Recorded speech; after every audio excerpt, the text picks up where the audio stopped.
നമ്മൾ പാർക്കുന്നതായ ഈ ഭൂമിക്ക് വിനാശം സംഭവിക്കുമോ? അതാണ് ഈ വീഡിയോയിലൂടെ ഇന്ന് വിശദീകരിക്കുവാൻ ആഗ്രഹിക്കുന്നത്. ഭൂമിയുടെ ഉപരിതലത്തെ പുരാതന ഗ്രീക്കുകാർ കോസ്മിക് എഗ് അഥവാ പ്രപഞ്ചമുട്ട എന്നാണ് വിശേഷിപ്പിച്ചിരുന്നത്. ഏതോ ഒരു പുറന്തോട് ഭൂമിയെ വലയം ചെയ്തിരിക്കുന്നു എന്ന അഭിപ്രായമാണ് അവർക്ക് ഉണ്ടായിരുന്നത്. ശാസ്ത്രം പുരോഗമിച്ചപ്പോൾ ആ വലയത്തിന് അന്തരീക്ഷം എന്ന പേരിട്ടു.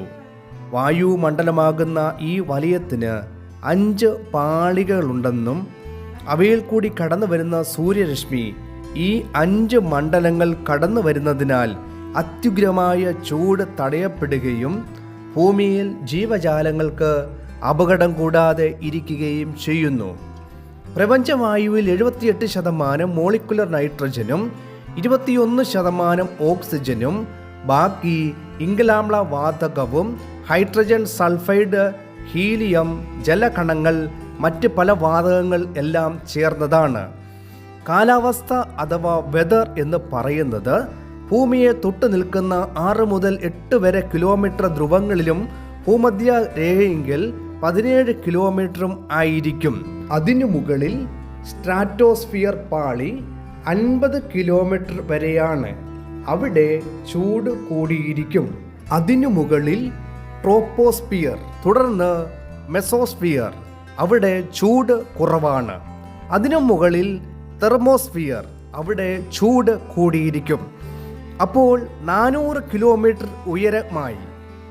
സൂര്യൻ്റെ അൾട്രാ വയലറ്റ് രശ്മി അപകടകാരികളാണ്.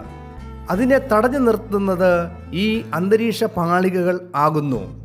സ്ട്രാറ്റോസ്ഫിയറിനെ ചേർന്ന് കാണുന്ന ഒരു അത്ഭുത പ്രതിഭാസമാണ് ഓസോൺ ലെയർ. ഭൂമിക്ക് ആവശ്യമായ ഓക്സിജൻ ഉണ്ടാക്കി കൊടുക്കുന്നത് ഓസോൺ ലെയർ ആകുന്നു. ഇവയെല്ലാം ഒരു നിമിഷം കൊണ്ട് ഓടി മാറിയാൽ ഭൂമിക്ക് സംഭവിക്കുന്ന അപകടം എന്തായിരിക്കും? ആകാശം അഥവാ സ്വർഗത്തിൻ്റെ 1-ാം ഭാഗം ഈ മേഘമണ്ഡലമാകുന്നു. യുഗങ്ങളായി ഭൂമിയെ ചുറ്റി നിൽക്കുന്ന ആകാശം ഒരു കൊടുമുഴക്കത്തോടെ ഓടി മറയുമെന്നാണ് ബൈബിൾ പഠിപ്പിക്കുന്നത്.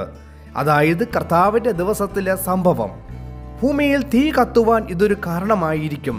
ഭൂമിയുടെ കേന്ദ്രം തിളച്ചു മറിയുന്നു. ഇയ്യോബ് 28:5. കത്തുവാനുള്ള ധാരാളം ഇന്ധനങ്ങൾ മനുഷ്യൻ ഉണ്ടാക്കി വച്ചിരിക്കുന്നു.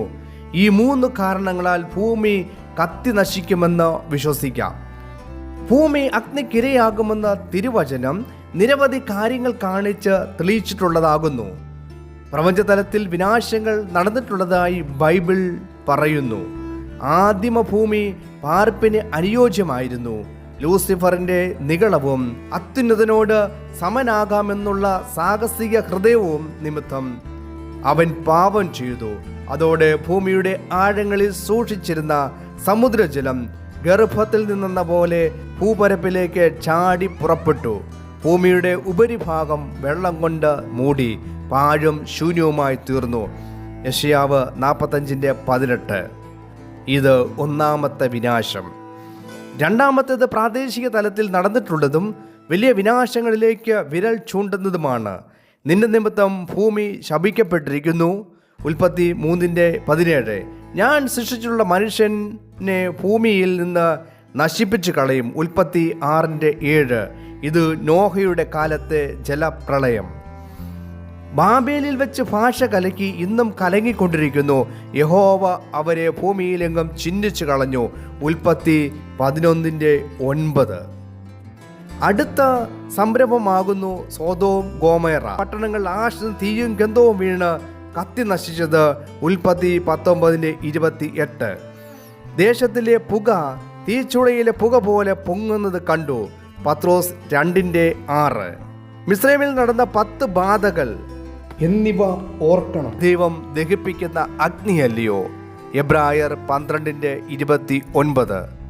3-ാമത്തേത് കർത്താവിൻ്റെ ദിവസമോ കള്ളനെ പോലെ വരും. അന്ന് ആകാശം കൊടുമുഴക്കത്തോടെ ഒഴിഞ്ഞു പോകും. മൂലപദാർത്ഥങ്ങൾ കത്തി അഴിയുകയും ഭൂമിയും അതിൻ്റെ പണികളും വെന്തു പോകുകയും ചെയ്യും. 2 പത്രോസ് 3:10. ഇത് ആഗോള വ്യാപനമായ മഹാസംഭവമായിരിക്കും. ഭൂമിയെ പുതപ്പിച്ചിരിക്കുന്ന വായുമണ്ഡലമാണല്ലോ ആകാശമെന്ന് നാം പറയുന്നത്.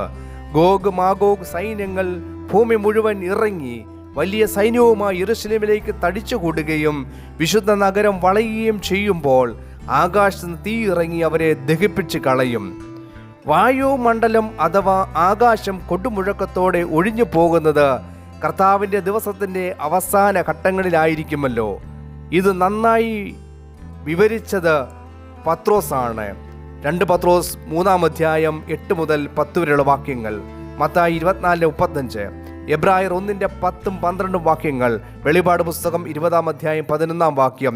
ഈ സംഭവം തന്നെയാണ് മലാഖിയും പറയുന്നത്. ചൂള പോലെ കത്തുന്ന ഒരു ദിവസം വരും, അന്ന് അഹങ്കാരികളൊക്കെയും സകല ദുഷ്പ്രവൃത്തിക്കാരും താളടിയാകും. മലാഖി 4:1. ഈ ഭൂമി മുഴുവനും തീ പടർന്നു പിടിക്കുകയും ഇന്ന് നാം കാണുന്ന സകല സംവിധാനങ്ങളും ചാമ്പലായിത്തീരുകയും ചെയ്യും. സകല ദുഷ്ടന്മാരും അവിടുത്തെ കാൽക്കീഴിൽ വെണ്ണീറാകും. നല്ലതെന്ന് പറയുവാൻ ഒന്നുമില്ല എന്നാണ് ഈ അഗ്നി വ്യക്തമാക്കുന്നത്. പദാർത്ഥമായതെല്ലാം വെന്തുപോകും, ഭൂമിയും അതിലെ പണികളും വെന്തുപോകും. അന്ന് ഭൂമിയിൽ ഉണ്ടായിരുന്ന വിശുദ്ധന്മാർ നോഹയുടെ കാലത്ത് 8 പേർ വെള്ളത്തിൽ കൂടി രക്ഷപ്പെട്ടതുപോലെ ഭൂമിയിൽ നിന്ന് ഉയർന്നു മാറി ഈ തീച്ചുളയിൽ നിന്ന് രക്ഷപ്പെടും. ഏക്കാലം വിശുദ്ധന്മാർക്ക് ഒരു ഷെൽട്ടർ ഉണ്ടെന്ന് നാം ഓർക്കണം. കർത്താവിൻ്റെ സഭ അന്ന് കർത്താവിനോട് കൂടെ തന്നെയായിരിക്കും. അവർ ഭദ്രമായിരിക്കും. ആമേൻ.